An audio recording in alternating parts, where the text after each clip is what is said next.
Assalamualaikum, halo, saya Dwi Novitasari.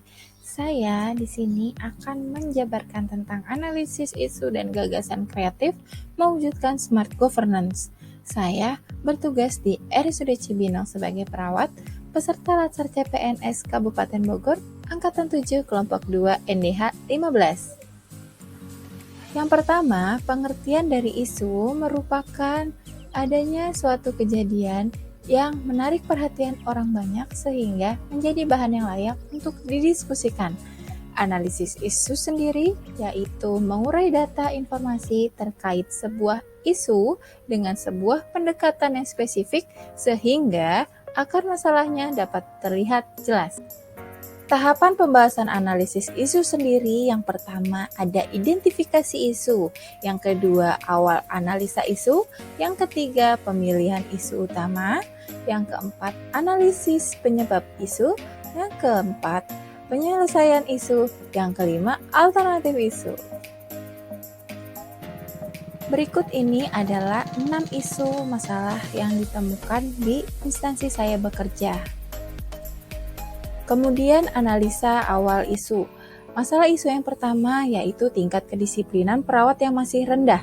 Keadaan saat ini di tempat saya bekerja masih ada sekitar 15% yang tiap bulan terlambat untuk datang tepat waktu. Dampaknya, waktu pelaksanaan handover atau pergantian shift menjadi tertunda dan berpengaruh pada proses pelayanan keperawatan dan kepuasan pasien. Pihak yang terdampak yaitu pasien, teman sejawat, dan rumah sakit. Analisa awal isu yang kedua, penggunaan alat pelindung diri yang belum tepat. Keadaan saat ini masih ada beberapa perawat yang menggunakan APD seperti memakai handscoon tidak sesuai pada tempatnya, yaitu di luar area tindakan dan dari pasien satu ke pasien lainnya. Dampaknya adanya peningkatan risiko infeksi nosokomial dan meningkatkan beban pengeluaran rumah sakit. Pihak yang terdampak yaitu pasien, perawat, dan rumah sakit.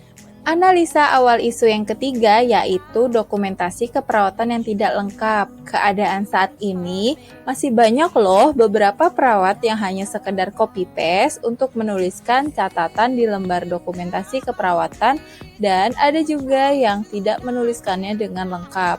Dampaknya akan terjadinya miskomunikasi antar profesi, tenaga kesehatan lainnya mengenai kondisi dan masalah kesehatan pasien, serta merta akan adanya salah tindakan yang merugikan pasien. Pihak yang terdampak yaitu pasien, teman sejawat, dan tenaga kesehatan lainnya. Analisa awal isu yang keempat yaitu kurangnya pemahaman pasien ataupun keluarga tentang cara perawatan mandiri post-operasi setelah pulang dari rumah sakit. Keadaan saat ini masih banyak pasien dan keluarga yang bingung belum mengetahui akan terapi perawatan mandiri lanjutan setelah pulang. Adanya kendala baik waktu, tenaga, dan uang dalam proses perawatannya. Dampaknya akan tertundanya kesembuhan dari pasien dan adanya peningkatan infeksi pada pasien. Pihak yang terdampak yaitu pasien dan keluarga, serta tenaga kesehatan yaitu perawat. Analisa awal isu yang kelima yaitu kurangnya pengetahuan pasien tentang pentingnya mobilisasi dini pasca post-operasi. Keadaan saat ini yaitu ketidaktahuan pasien dan keluarga jika post-operasi harus melakukan mobilisasi dini. Lalu ada banyaknya pasien yang takut akan bergerak setelah operasi. Dampaknya yaitu pasien akan semakin lama dirawat di rumah sakit dan timbul masalah atau penyakit baru. Pihak yang terdampak, pasien dan keluarga, perawat, dan rumah sakit. Analisa awal isu yang keenam yaitu rendahnya pengetahuan pasien maupun keluarga tentang persiapan pre-operasi. Keadaan saat ini yaitu ketidaktahuan pasien atau keluarga pasien tentang penyakit yang dideritanya serta tindakan operasi yang akan dilakukan. Kemudian, tingkat kecemasan dan rasa takut yang tinggi terhadap pasien maupun keluarganya. Dampaknya yaitu penundaan atau batal operasi, masalah penyakit baru, lama perawatan, dan kualitas pelayanan. Pihak yang terdampak yaitu pasien dan keluarga, kemudian ada perawat dan rumah sakit itu sendiri. Selanjutnya, kita akan melakukan tapisan isu dengan metode USG, di mana U merupakan urgensi, yaitu seberapa mendesak atau pentingnya isu tersebut. Lalu S, seriousness, yaitu seberapa serius isu tersebut. G, growth, yaitu seberapa parah ancaman yang terjadi apabila kita tidak memecahkan problema pada isu tersebut. Setelah kita menggunakan penilaian dengan melihat skalanya, penilaian untuk metode USG ini didapatkan prioritas utama, yaitu pada isu kelima, kurangnya pengetahuan pasien tentang pentingnya mobilisasi dini pasca post-operasi. Dengan nilai urgensi 4, seriousness 4, grow 4, sehingga didapatkan total 12.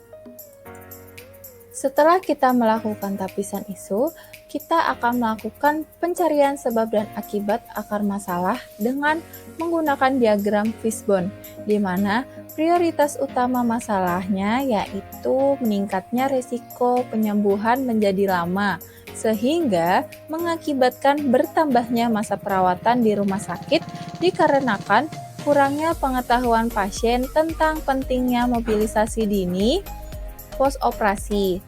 Dengan kita mencari sebab dan akibatnya, ada 4 faktor yang mempengaruhi. Yang pertama, individunya, minim literasi pasien atau keluarga dalam mencari ilmu informasi kesehatan.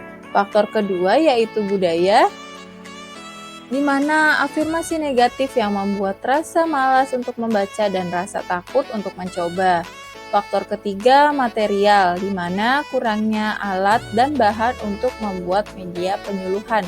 Dan faktor yang terakhir yaitu metode, yaitu di mana kurangnya penyuluhan dan edukasi. Selanjutnya yaitu pemecahan masalah dengan metode SWOT, yang terdiri dari STRIKE, yaitu kekuatan, dengan memberikan edukasi berupa penyuluhan kepada pasien tentang pentingnya mobilisasi dini agar tidak memperlama perawatan di rumah sakit dengan membuat leaflet dan media edukasi seperti video. Lanjut, weakness, kelemahan, di mana kurangnya kemampuan pasien dan keluarga dalam memahami edukasi yang diberikan oleh perawat. Selanjutnya, opportunity, yaitu peluang untuk menambah pengetahuan pasien dan keluarga tentang mobilisasi dini. Terakhir yaitu threats, ancaman. Tidak memahami edukasi yang diberikan sehingga meningkatnya resiko akan bertambahnya masa perawatan di rumah sakit. Kemudian gagasan kreatif yang dapat diusulkan, yang pertama, alternatif penyelesaiannya dengan memberikan penyuluhan dan edukasi kepada pasien post-operasi tentang pentingnya mobilisasi dini. Tahapan penyelesaiannya dengan membuat leaflet tentang apa itu mobilisasi dini dan kapan harus dilakukan dengan memberikan penyuluhan dan edukasi kepada pasien dan keluarga. Hasil yang diharapkan, pasien dan keluarga memahami edukasi yang diberikan dan pasien terhindar dari bertambahnya masa perawatan di rumah sakit karena meningkatnya resiko penyembuhan menjadi lama akibat tidak mobilisasi dini. Para pihak yang terkait yaitu kepala ruangan, staf keperawatan, pasien, dan keluarga pasien. Kemudian dapat kita tarik kesimpulannya. Dengan isu kurangnya pengetahuan pasien tentang pentingnya mobilisasi dini post-operasi, yaitu kesimpulannya dapat diatasi dengan memberikan penyuluhan dan edukasi kepada pasien dan keluarga, serta-merta menggunakan media edukasi seperti video dan leaflet tentang mobilisasi dini. Sekian pemaparan dari saya, terima kasih telah mendengarkan penjelasan dari presentasi saya. Kurang lebihnya mohon maaf. Sekian, wassalamualaikum warahmatullahi wabarakatuh.